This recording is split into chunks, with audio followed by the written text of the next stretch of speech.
치과에서 임플란트 시술이 보편화되면서 소비자 분쟁도 급증했습니다. 시술 후에 염증이 생기거나 나사못이 빠진 경우가 많았는데요.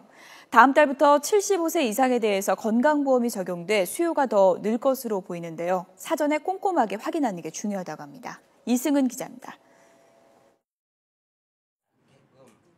4년 전부터 어금니 쪽에 임플란트 4개를 심기 시작한 환자입니다.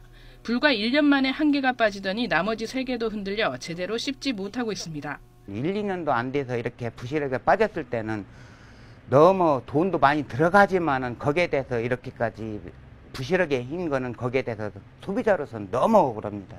임플란트 시술이 크게 늘면서 병원과 환자 간 분쟁도 급증하고 있습니다.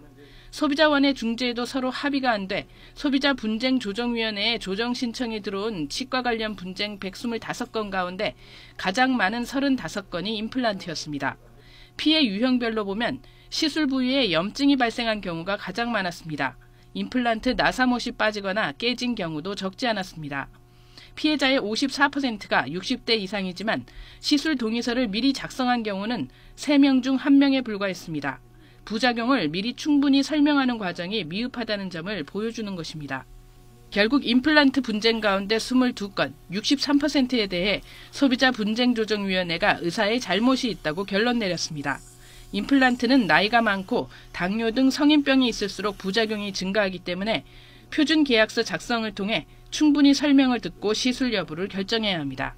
병원 상호가 자주 바뀐다든지 아니면 임플란트에 대한 막연한 어떤 기대감을 줘서 임플란트를 하게끔 그렇게 유도하는 병원이 있다면 소비자들은 신중히 병원을 선택하셔야 될 것 같습니다.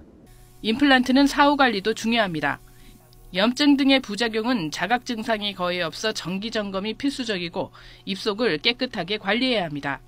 분쟁 발생 시 병원 기록과 치아 사진 등 증빙 자료를 확보하고 소비자원을 비롯한 전문 기관의 도움을 받는 것이 좋습니다. YTN 이승은입니다.